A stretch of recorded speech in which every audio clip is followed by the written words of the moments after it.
Hello नमस्कार बच्चों, कैसे हो? उम्मीद करता हूँ अच्छे होंगे।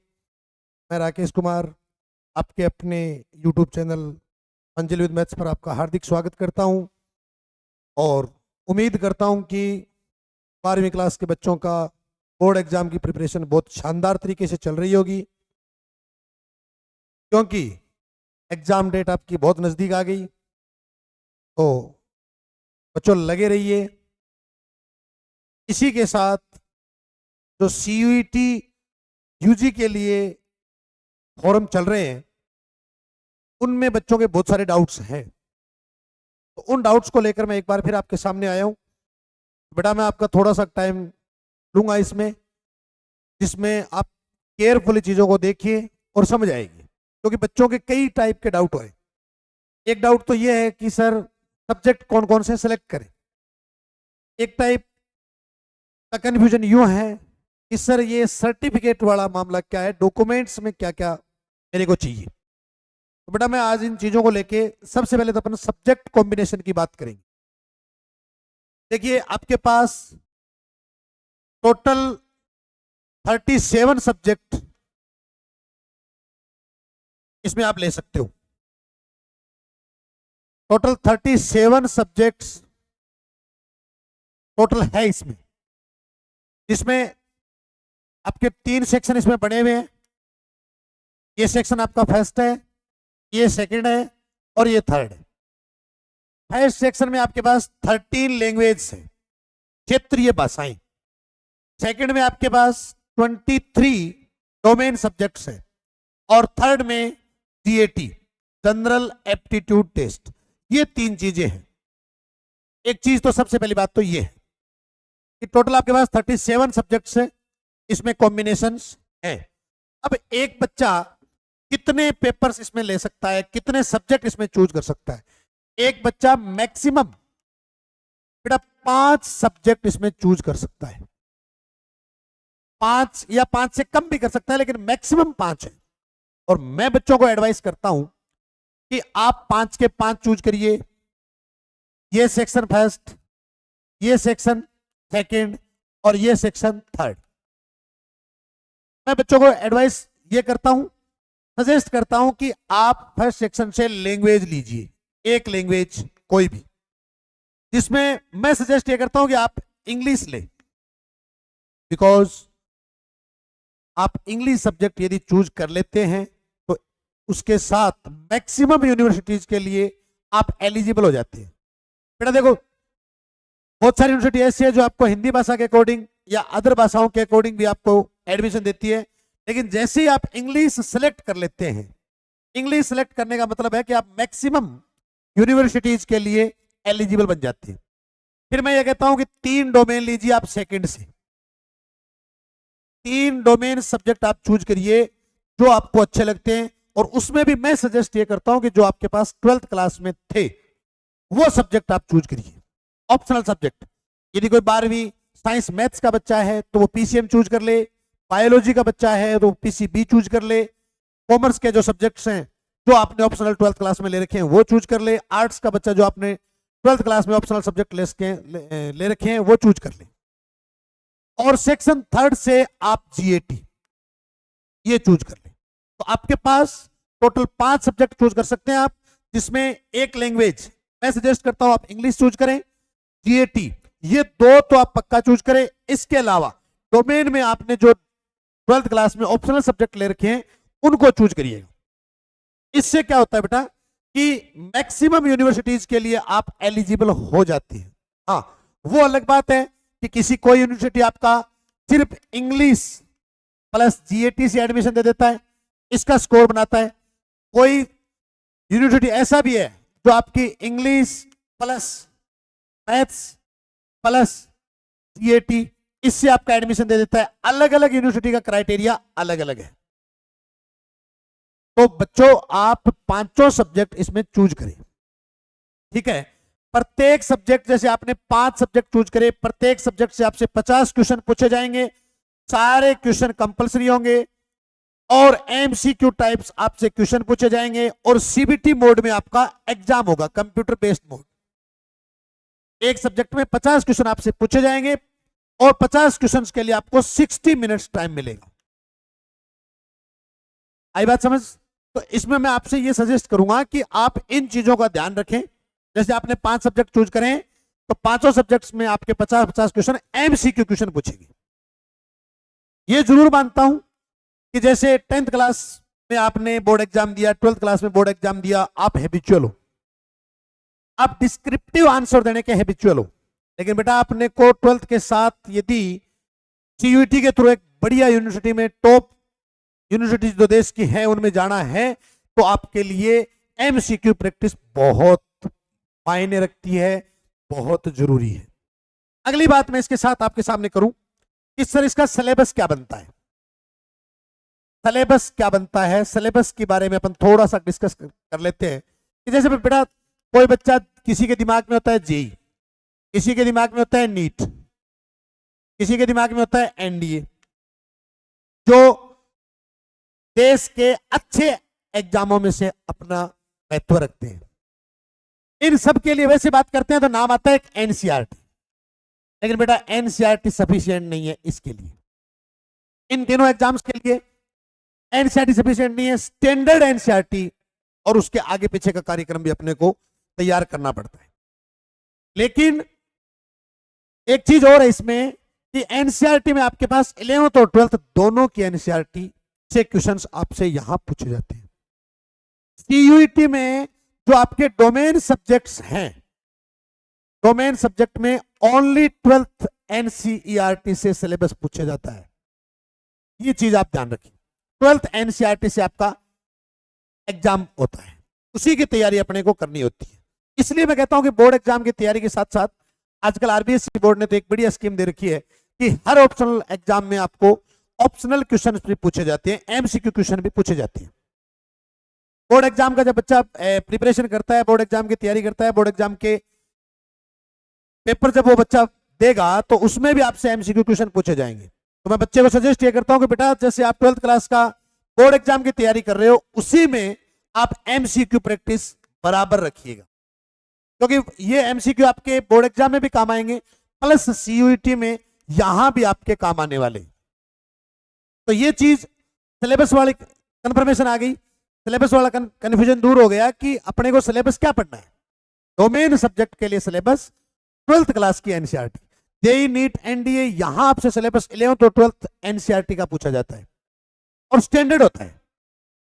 लेकिन यहां आपसे सिर्फ 12th क्लास की एनसीईआरटी से, हाँ यदि आप टॉप स्कोरर बनना चाहते हैं कि आपको वेट ना करना पड़े, पहली ही काउंसलिंग में आपका एडमिशन हो जाए और जो यूनिवर्सिटी आपने सोच रखी है उसमें एडमिशन हो जाए, उसके लिए आपकी तैयारी थोड़ी स्टैंडर्ड चाहिएगी। और इसके साथ आपको मॉक टेस्ट, जितनी ज्यादा प्रैक्टिस कर सकते हो वो सारी चीजें मायने आपकी इसमें रखेंगी। इसके बाद अपन इसी कड़ी में आगे बात करें कि जैसे इंग्लिश है। अब हालांकि इंग्लिश आप 12th क्लास के सिलेबस में इंग्लिश पढ़ते हो, लेकिन उससे आगे एमसीक्यू बेस्ड के लिए आपको वोकेबलरी भी तैयार करनी पड़ेगी, ग्रामर टॉपिक्स भी आपको तैयार करने पड़ेंगे। और बोर्ड एग्जाम में 12th क्लास में जो आप इंग्लिश का पेपर देते हो वो डिस्क्रिप्टिव होता है, यहां आपको एमसीक्यू क्वेश्चन की तैयारी करनी है।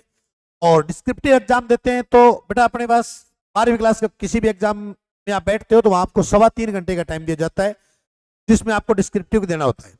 यहां आपके पास क्वेश्चन 50 होंगे, टाइम 60 मिनट का होगा और एमसीक्यू बेस्ड क्वेश्चंस आपसे पूछे जा रहे हैं।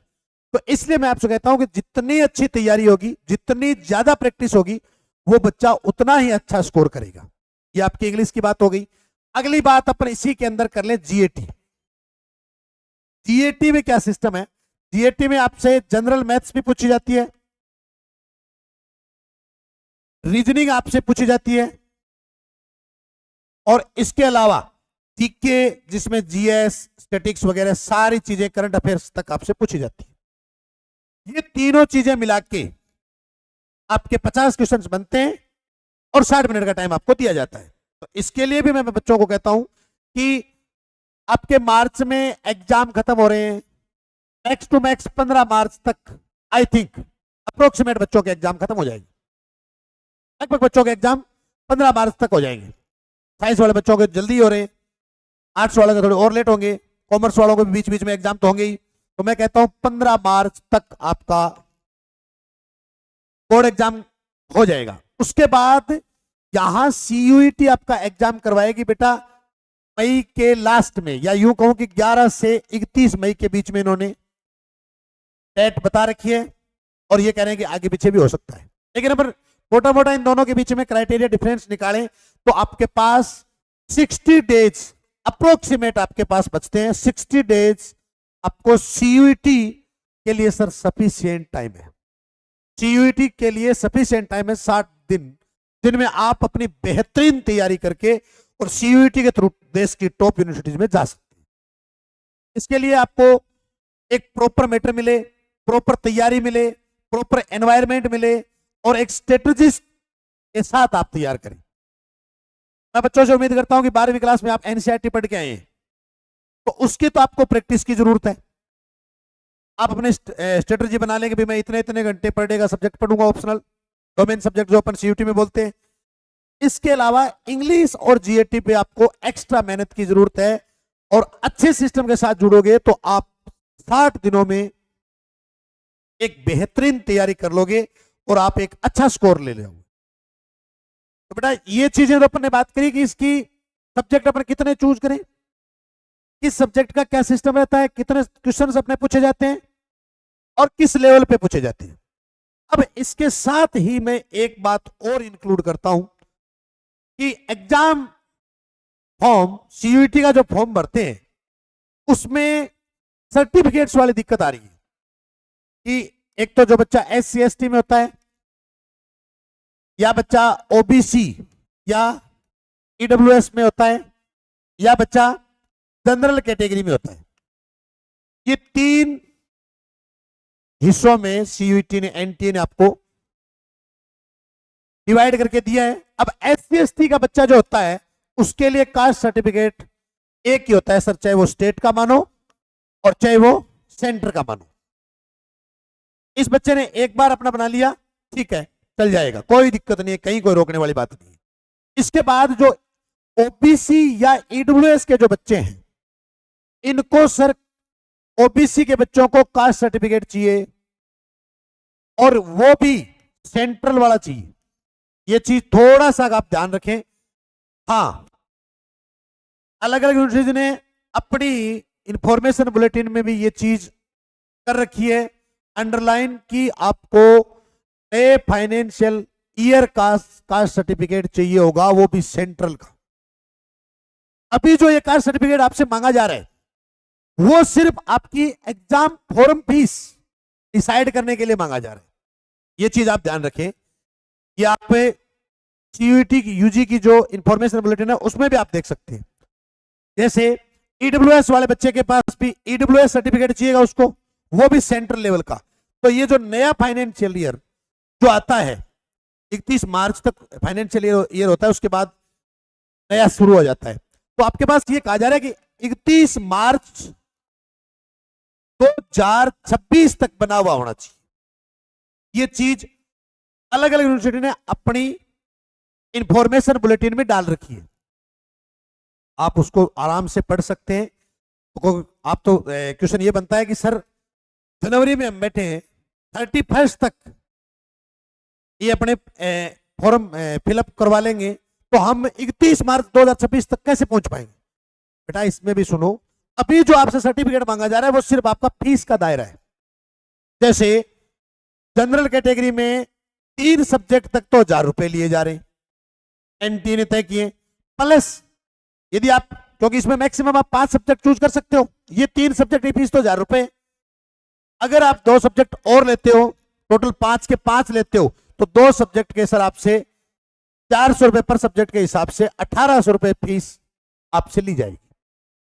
समझ आ गई? तो आपने फॉर्म में यदि यहां से जनरल कैटेगरी चूज कर ली तो ये चीज आपको सिर्फ यहां ये तय करती है कि आप फीस 1800 रुपए लगेगी। यदि किसी बच्चे ने ओबीसी या ईडब्ल्यूएस सेलेक्ट उसमें कर लिया तो उस बच्चे के लिए, ओबीसी और ईडब्ल्यूएस वाले बच्चे के लिए 900 रुपए फीस तो 3 सब्जेक्ट की है, 3 सब्जेक्ट तक तो आपके 900 रुपए लगेंगे, प्लस 375 इंटू 375 इंटू 2, जो अदर आप यदि पांचों के पांचों लेते हो तो 3 का तो ये बन जाता है और उसका अलग से बन जाता है, जिसकी तकरीबन 750 रुपए होती है, और ये सारे मिला के 1650 रुपए यहां आपसे लिए जाते हैं। अब आते हैं SC/ST के बच्चों के पास। SC/ST बच्चों के पास 3 सब्जेक्ट वाला पेमेंट तो है 800 रुपए, प्लस पर सब्जेक्ट आपसे लिए जा रहे हैं 350। यदि आप 2 सब्जेक्ट और चूज करते हो तो ये आपसे टोटल पूछे जाते हैं, तो यहां आपकी फीस हो जाती है 1500 रुपए। मेरी बात समझ आ रही है? मैं आपको फिर कह रहा हूं कि जो आपका कास्ट सर्टिफिकेट वाला मैटर है, उस कास्ट सर्टिफिकेट को यहां जब आप फॉर्म फिल कर रहे हो, इस फॉर्म में आपको सिर्फ कैटेगरी चूज करने के लिए, फीस डिसाइड करने के लिए आपसे सर्टिफिकेट्स मांगे जा रहे हैं। तो आप बच्चे इस बात पर पूरा ध्यान रखें और किसी चीज की कोई कंफ्यूजन नहीं रखें। हाँ, एक चीज मैं अगली आपसे और कहूंगा कि यदि किसी बच्चे के आधार कार्ड प्लस 10th क्लास की मार्कशीट में डिटेल्स अलग अलग हैं, यदि आधार कार्ड और 10th क्लास की मार्कशीट में डिटेल्स आपके पास अलग अलग हैं, तो बच्चे केयरफुल हो जाएं, इन चीजों को आप पहले अपडेट करवा लें। भाई इसमें आपका नाम, पिताजी का नाम और डेट ऑफ बर्थ, ये तीनों चीज यहां से मैच करनी चाहिए। यहां यदि किसी को स्पेलिंग मिस्टेक है या डेट ऑफ बर्थ में बर्थ ऑफ ईयर आपका यदि मिस प्रिंट है, तो आप इन दोनों को सेम करवा लें। और इसमें आपको पता है कि 10th की मार्कशीट में चेंज होना पॉसिबल नहीं होता, तो आप आधार कार्ड उसी हिसाब से अपना अपडेट करवा लें। इस चीज पे आप खास तौर से ध्यान रखें। बेटा मैं एक बार फिर आपको इन चीजों के लिए आपको फिर बता रहा हूं कि आपके पास आधार कार्ड और 10th क्लास की मार्कशीट में डिटेल्स, खुद का नाम, पापा का नाम और डेट ऑफ बर्थ, तीनों चीजें आपके पास सेम हो। इसके बाद सर्टिफिकेट्स की मैंने आपको बात बता दी। SC/ST का सेंटर और स्टेट एक ही होता है, वो आप अपलोड कर दें। OBC या EWS के बच्चे अभी जो आपके पास सेंटर का जो बना हुआ है उसको अपलोड कर दें, क्योंकि जब आप एडमिशन टाइम पे जब आप अपलोड करोगे तो उसके बाद वो 31 मार्च 2026 का मांगेगा, 31 मार्च 2026 का, उसके बाद का बना तो कि सर वहां से कब कैसे बनेगा, तो मैंने आपको बता दिया कि वो फिर से अपडेट हो जाएगा, उसमें भी कोई बहुत बड़ा इश्यू नहीं है। अभी जो आपसे सर्टिफिकेट मांगा जा रहा है वो सिर्फ और सिर्फ आपकी फीस डिसाइड के लिए मांगा जा रहा है कि SC/ST बच्चे के यदि 5 सब्जेक्ट लेता है तो उसके 1500 रुपए फीस है। यदि OBC और EWS का कोई बच्चा है तो वो 1650 रुपए है, और यदि कोई जनरल का बच्चा है उसकी फीस है 1800 रुपए। तो ये आपकी फीस डिसाइड करने के लिए आपसे कैटेगरी पूछी जा रही है और उसी हिसाब से आपकी डिटेल से भरवाई जा रही है। और इसके बाद सिलेबस की मैंने आपसे बात कर ली, और उसके बाद अपन इस पे आगे से आगे स्ट्रेटजी लाते रहेंगे, बात करते रहेंगे, आपसे मुलाकात होती रहेगी। जिन बच्चों का ये कंफ्यूजन था वो कंफ्यूजन मैंने दूर कर दिया। अब भी यदि किसी बच्चे के फॉर्म से रिलेटेड कोई कंफ्यूजन है तो वो मुझे कमेंट कर सकता है, पर्सनल मैसेज कर सकता है, आपको पूरी जानकारी प्रोवाइड करवाई जाएगी, जानकारी दी जाएगी कि भी किसी भी मामले में कोई भी बच्चा एग्जाम फॉर्म भरने से छूट ना जाए। तो बच्चों बने रहिए, जुड़े रहिए हमारे साथ आपके अपने YouTube चैनल मंजिल विद मैथ्स पर, और बोर्ड एग्जाम की तैयारी बहुत ही बेहतरीन तरीके से करते रहिए, लगे रहिए। इसी शुभकामनाओं के साथ जय हिंद, जय भारत।